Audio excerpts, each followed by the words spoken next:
Olá, povo de Deus, sábado da 32ª semana do Tempo Comum, 14 de novembro de 2020. Nossa reflexão de hoje é a partir da terceira carta de João 5:8 e Lucas 18:1-8. Essa terceira carta de João é também um texto da coleção chamada de Epístolas Católicas. Agora, o ancião, ou seja, o presbítero líder da comunidade, se dirige a um fiel de nome Gaio. Temas como caridade e hospitalidade, sem olhar a procedência de quem necessita, são caros às primeiras comunidades. Seguramente, o autor da terceira carta de João ficaria muito feliz ao escutar o Papa Francisco fazendo eco de suas recomendações às comunidades da Ásia Menor. Em sua mais recente encíclica Fratelli Tutti, diz Francisco: a partir da intimidade de cada coração, o amor cria vínculos e amplia a existência quando arranca a pessoa de si mesma para o outro. Feitos para o amor, existe em cada um de nós uma espécie de lei de êxtase, sair de si mesmo para encontrar nos outros um acrescentamento de ser. Por isso, o homem deve conseguir um dia partir de si mesmo, deixar de procurar apoio em si mesmo, deixar-se levar. Mas não posso reduzir a minha vida à relação com um pequeno grupo, nem mesmo a minha própria família, porque é impossível compreender-me a mim mesmo sem uma teia mais ampla de relações.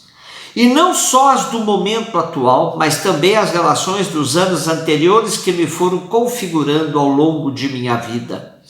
A minha relação com uma pessoa que estimo não pode ignorar que esta pessoa não vive só para a sua relação comigo.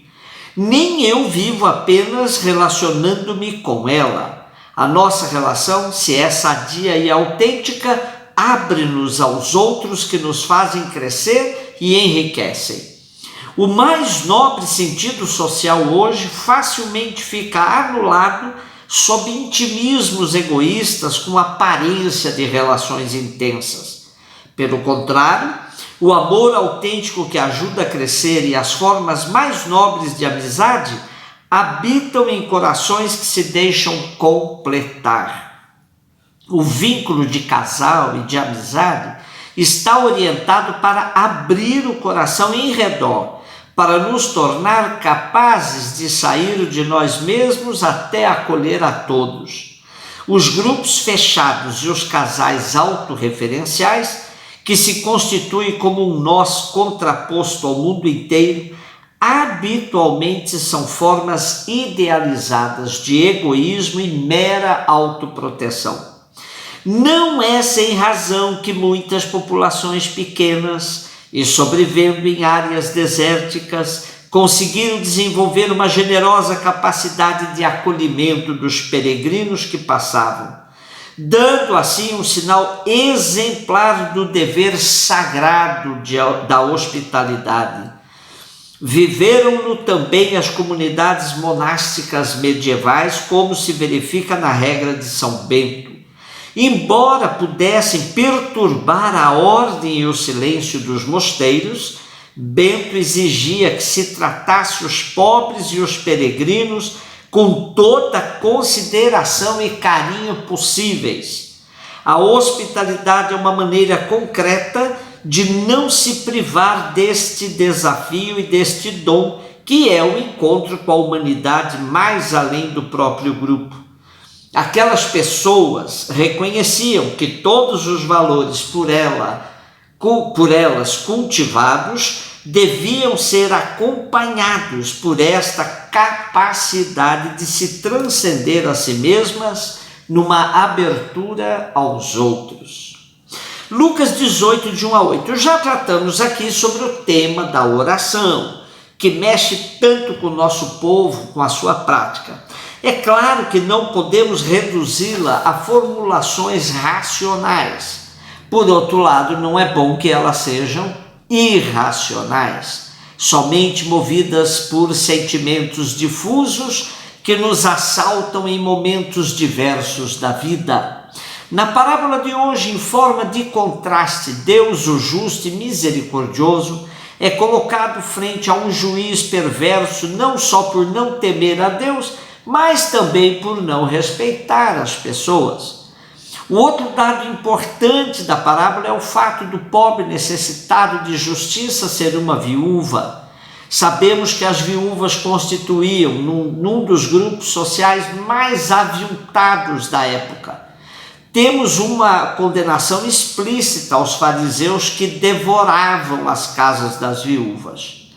Como as mulheres não podiam ter direito legal para administrar os bens de seus falecidos maridos, assim confiavam nos fariseus que, através de longas orações públicas, apareciam como honestos e conquistavam por sua piedade a confiabilidade para, em suas mãos, deixar a administração dos bens patrimoniais. Isso relata bem o site Presbíteros. Pode ser que esta pobre viúva tenha caído na mão dos fariseus e esteja precisando de uma intervenção jurídica para a defesa dos seus bens. O problema se agrava porque, a exemplo dos tempos de hoje, o sistema jurídico só servia para defender aqueles que tinham condições de molhar a mão dos juízes, como se fala popularmente. Impressionante que Jesus tenha usado em sua parábola a descrição de um juiz sem ética e sem misericórdia com os pobres. A insistência da pobre viúva conseguiu mover esse magistrado não por motivos de justiça, mas para se ver livre da importunação dela.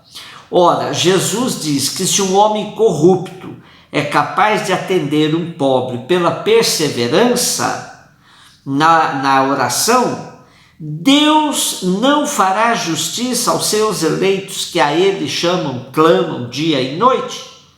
E há de fazê-los esperar? Eu vos digo que lhes vai fazer justiça prontamente. Bom, é evidente que a parábola tem como objetivo incitar os discípulos a se manterem conectados com Deus a tempo pleno e nunca desanimar. Porém, ninguém deve pensar que bastou pedir e a coisa acontece. Conheço inúmeras pessoas que sofrem por não verem seus pedidos realizados. O pior é quando aparece uma pessoa piedosa e tenta explicar a não realização do pedido com a frase de efeito: você não soube pedir, ou ainda não era o momento de Deus atender sua reivindicação. Inúmeras práticas de oração passam a impressão de que quem as faz tem a intenção de mudar o comportamento ou sentimento de Deus. Precisamos aprender a orar para mudarmos a nós mesmos. Quem precisa de conversão somos nós e não Deus. Orar costuma fazer bem, diz o ditado, mas quando se reza é para entrarmos em sintonia com Deus, discernindo sua vontade a nosso respeito e sempre na gratuidade da relação. Por fim, temos uma interrogação extremamente importante para entendermos o contexto da comunidade. Diz Jesus: quando o Filho do Homem voltar, encontrará ainda fé sobre a terra? Realmente, a monotonia enervante de ser cristão no dia a dia, fora dos períodos eufóricos da fé, e sobretudo sabendo que Jesus não voltaria tão de imediato, levava muitos cristãos a caírem no comodismo e até deixarem a convivência comunitária. O tempo para as comunidades no final do primeiro século era crucial, pois percebiam o retardamento da parousia e a necessidade de organizar a comunidade para suportar o cotidiano. Fé, fogo de palha, não se sustenta. Fervorinho provocado por dias intensos de encontros espirituais costumam ter vida curta. É preciso saber viver o dia a dia da fé no feijão com arroz da vida e na perseverança no projeto de Jesus. Como recomenda Paulo aos Romanos, alegrando-nos na esperança, perseverando na tribulação e sendo assíduos na oração. Um beijo no seu coração.